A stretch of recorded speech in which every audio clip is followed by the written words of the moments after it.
Shifting focus now to Karnataka, where there appears to be no end to sight as far as the leadership crisis for the Congress goes. Days after Chief Minister's son announced his successor, saying that Siddaramaiah was at the fag end of his career, Siddaramaiah, the Chief Minister, has now broken his silence. Speaking at News 18's Rising Karnataka Summit, Siddaramaiah said that his supporters want him to contest the 2018 elections. However, he is yet to decide. But there are many contenders for the Chief Minister's post. One of them, of course, is DK Shivkumar, who many would say has been forever waiting in the wings. Karnataka Home Minister G. Parmeshwara is also another such candidate. He says that his supporters too want him to take over as the Chief Minister. Like I said, one post but many contenders. And the speculation is only gathering more steam because the Karnataka government is nearing its completion of 2.5 years in power. Why that's important? Because there was an unsaid understanding, as many within the Congress believe in Karnataka, that there was a 2.5-year formula that was put in place by the top brass, which means that Siddaramaiah would make way perhaps for DK Shivkumar once that 2.5-year mark was reached, and that happens next month. This is what is playing out in the unit of Congress in Karnataka, where a lot of people are saying a lot of things about whether they should be eligible or considered as the Chief Minister. But what really happens is that the top brass or the High Command here in Delhi decides. 2028ಕ್ಕೆ ಚುನಾವಣೆಗೆ ಸ್ಪರ್ಧೆ ಮಾಡಲ್ಲ ಅಂತ ಹೇಳಿದ್ದೆ. But ಎಲ್ಲ ನಮ್ಮ ಸ್ನೇಹಿತರು ಹಿತೈಷಿಗಳು ಎಲ್ಲರೂ ಕೂಡ ನೀವು 2028 ಚುನಾವಣೆಗೆ ನಿಲ್ಲೇಬೇಕು ಅಂತೇಳಿ ಒತ್ತಾಯ ಮಾಡ್ತಾ ಇದ್ದಾರೆ. ಅದಾದ್ಮೇಲೆ ಒಂದ್ 2-3 ಖಾತೆ ಆಯ್ತು, ಒಂದು 4-5 ಸಾರಿ ಗೆದ್ರೆ ಮುಖ್ಯಮಂತ್ರಿ ಆಗಬೇಕು ಅಂತ ಸ್ವಾಭಾವಿಕವಾಗಿ ಆಸೆ ಬರಬಹುದು. ಇದೆಲ್ಲ ನಾನು ತೀರ್ಮಾನ ಮಾಡೋದಲ್ಲ, ಇದೆಲ್ಲ ನಮ್ಮ ವರಿಷ್ಠರು ಹೈಕಮಾಂಡ್ನವರು ತೀರ್ಮಾನ ಮಾಡ್ತಾರೆ. ಈಗ ಮುಖ್ಯಮಂತ್ರಿಗಳು ಹೇಳಿದ್ರಲ್ಲ ಆಗ್ಲೇ. It seems like announcing retirement and subsequently deciding to not retire has become a recurring theme as far as Mr. Siddaramaiah is concerned. In June 2013, he first announced that he would not contest elections after 2018 when he would turn 70. But he did go ahead and contested the 2018 elections. He then said that he will not contest elections after this. He lost the Chamundeshwari seat. He again declared that he won't contest elections, that electoral career for him was over and that he was moving on. But despite all of those earlier declarations, he once again contested in the 2023 Karnataka Assembly elections. He was elected from the Varuna constituency. It paved the way for his return as the Chief Minister. His son just last week said that he is at the fag end of his career and perhaps would want an heir that could be spoken of. All of that, of course, was dismissed by Yathindra Siddaramaiah first and now the Chief Minister himself. But the latest comments on the change of guard come against the backdrop of the party High Command, which is the Congress top brass here in the national capital, issuing a gag order. Here's what it stated. The gag order had asked everyone within the Congress unit in Karnataka to refrain from making statements on leadership change or to refrain from making any comments that were out of turn. The gag order asked everyone to abide by the decisions of the High Command and that one line had to be told, but clearly that's not being followed. The order further asked party leaders to focus on governance and on implementing the guarantees that were made by the Congress party pre-elections rather than speaking about this change of guard or about leadership change. They even warned of disciplinary action against those who would violate this gag order, and yet we have several senior leaders within the Congress party, including the Chief Minister's son, making such comments, stirring the pot as far as the leadership change goes. Now, the implications of this power tussle are several for the Congress party. This ongoing dispute is a source of internal distraction. It undermines the smooth functioning of the government. There are still 2.5 years for the government to go with. The visible infighting not just weakens the party, it also provides ammunition to the opposition, which is exactly what the BJP has been doing. The conflict has the potential to alienate key caste groups, particularly the Vokaligas, who view DK Shivkumar as their leader. Like I said, it seems many would say that he is a forever in-waiting Chief Minister. This could risk fracturing the party's support base as well. Public spats damage the Congress's image as a united party. It further erodes voter confidence because Karnataka is not the only state where we've seen such murmurs going on for far too long about leadership. Factional infighting within the grand old party in states like Telangana and Himachal Pradesh suggests a broader pattern, a bigger problem of internal power games. It also tests the authority of the central leadership. Why exactly is the gag order that was put in place by observers of the Congress party or by the top leadership is not working? That's a question many would ask of Mr. Kharge as well. This visible disunity within a key member of the India bloc could create a negative and image or narrative of the Congress party for broader opposition alliance partners. More parties would now come out and question the credibility of the grand old party, which we've seen happen in case of the TMC, in case of the RJD, who no longer want to see the Congress as a big brother. So while we're speaking of Karnataka and the Congress and the Chief Minister's chair, whether or not there is going to be a leadership change, while there seems to be these murmurs that are gathering further steam, is there ever going to be an end to this power tussle in the state? That's what we ask on Plain Speak.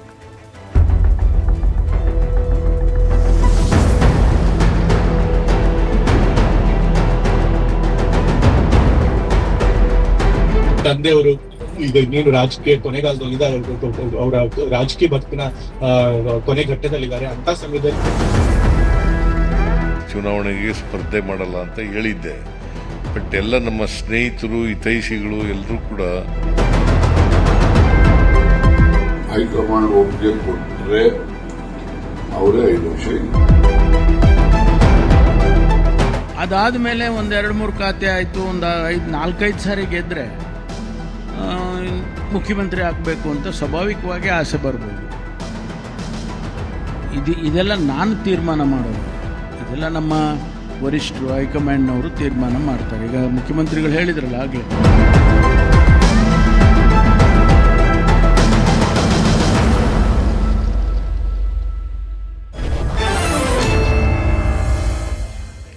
Let's open this up. Political analysts Karan Verma and Syed Abbas join us on this broadcast. Mr. Abbas, let me ask you, is DK Shivkumar going to be a forever in waiting CM? Because that's what it seems like. Well, Poonamji, all I can tell you is the Nataka in Karnataka has begun. And as we are all aware, about 2 years back, 2023 elections took place. The Karnataka Legislative Assembly, which was handsomely won by the Congress party with over 135 MLAs. Now the question coming in, what we know of in the public domain or what we know what's behind it. Both the leaders, DK Shivkumar ji and Siddaramaiah ji, have both been favorable that what is decided by the High Command and so it shall be. So therefore, we need to understand that 2.5 years and 2.5 years, what we presume, this is not out in the public domain, but little birdies have told all of us that what is decided accordingly will come through. Staying in Karnataka all my life, 37 years of my life, I can tell you one thing, Poonam ji, and that is, I think it is not only left to the High Command here. It will also be what the 135 MLAs of the Congress party decide. Many a times in many of the elections we see the leader or the chief minister contender must and should enjoy the whole tacit support of the MLAs to continue. So therefore this will be best riddled in the days to come in. So be it DK Shivkumar, the CM in waiting, or be it Siddaramaiah, who might just be able to complete his full term of 5 years with the full support of the MLAs. Only time can tell, only time can answer. I definitely say the onus lies on Randeep Singh Surjewala, who's in charge of the state of Karnataka, Mr. K.C. Venugopal, and of course the Congress High Command, who will definitely have a word with all the respective MLAs, understand from them who they support. Because at this time, Congress's presence here in Karnataka matters to them most, and they won't want any kind of tussle to give away with the power. So therefore, I think even the High Command will move with the side of the power of the MLAs, which I believe and I feel will continue to remain with Siddaramaiah. Because previously, in a media gathering, Honorable Chief Minister of Karnataka Siddaramaiah ji, in fact, categorically stated, I will be the Chief Minister for the next full 5 years. He's also categorically stated in the past that I will not contest anymore, and that changed every time the next election came through. But Karan Verma, as far as the leadership crisis for the Congress is concerned, do you think this is also a broader problem, that it's not limited to Karnataka? Well, the Siddaramaiah versus DK Shivkumar fight is something that we've seen going on for a while now. But it's not just limited to Karnataka. It's something that we've seen in other states as well. You hit the nail on its head. I mean, look at every state where they barely got power for some time. What happened in Rajasthan between Ashok Gehlot and Sachin Pilot is one of the big reasons why governance suffered, just as governance right now is suffering in our great state of Karnataka. I agree with my friend, Karnataka is a great state, but what's happening there? In 2022-23, when this government was, in fact, yes, elected, 2023, the state debt, which was at 5.2 lakh crores, today has ballooned to 8 lakh crores.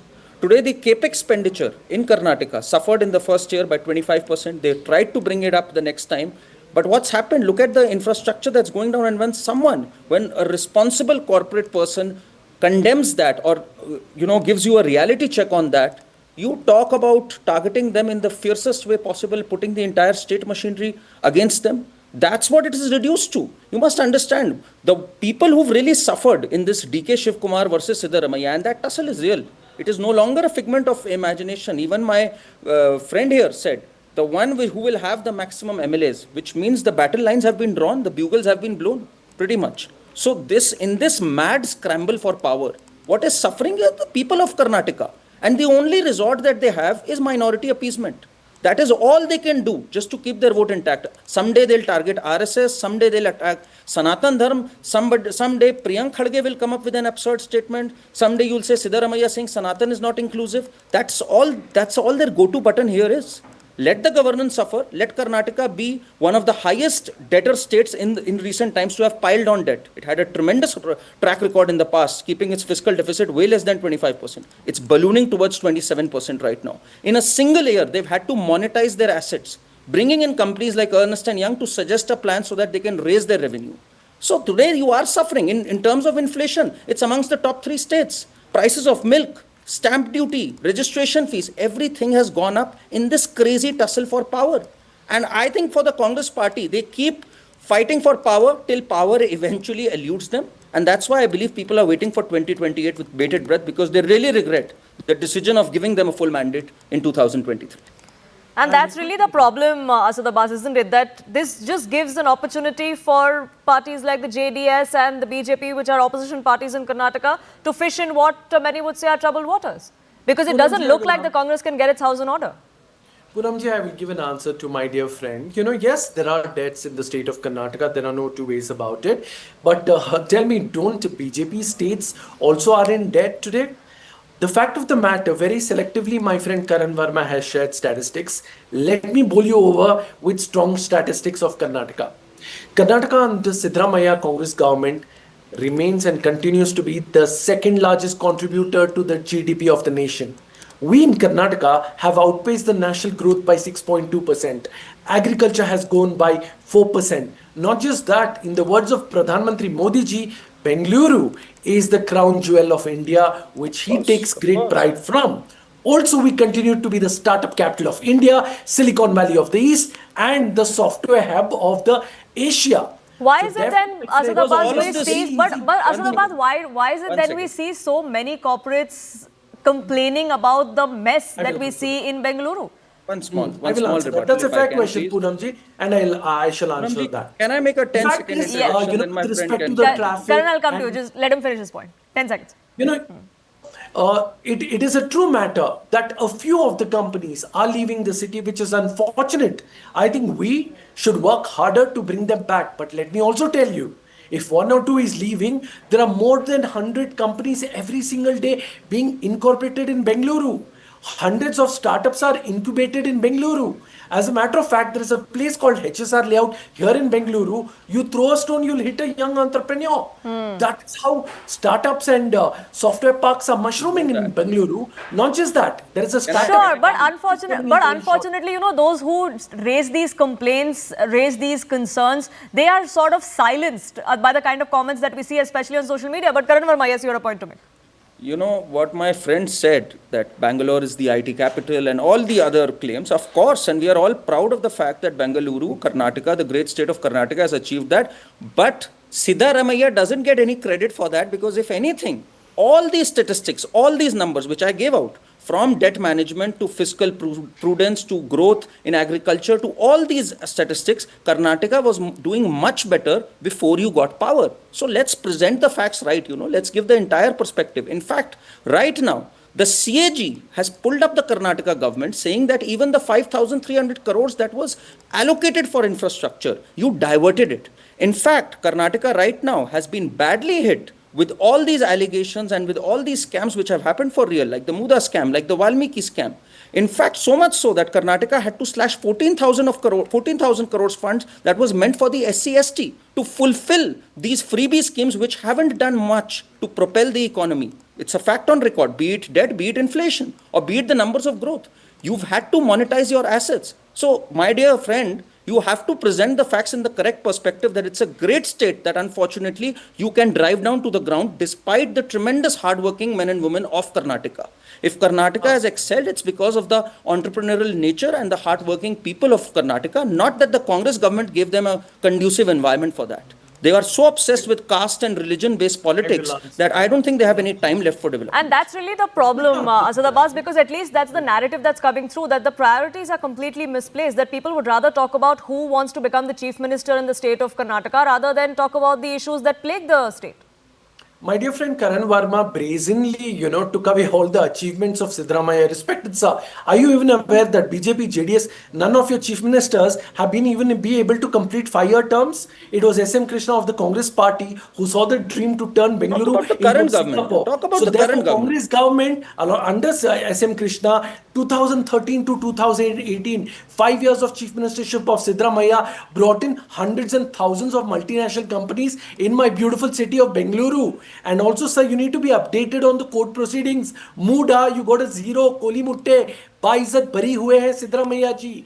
The High Court said that there is absolutely no proof or any coherence. He's been given a clean sheet. Who? Siddaramaiah. So therefore, my friend, you need to understand, right? just the Congress government scam is happened, doing the everything loss in to its the exchequer capacity. happened. Of course, just completing my point, sir. There are two problems, yes, we Bengaluru see every day. That is traffics and potholes. And I believe if there is great power, there's great responsibility and equal accountability. The Congress government must and should do everything in its might to fight this. And we do hope that at least they unite on that front. They may not agree of who should be the chief minister, but at least they'll agree on the fact that they've been elected by the people of Karnataka, and irrespective of whose supporters or whose camps they come from, it's the people of Karnataka that a united Congress government does serve. I have to leave it at that. I thank you both gentlemen for joining us here on Plain Speak.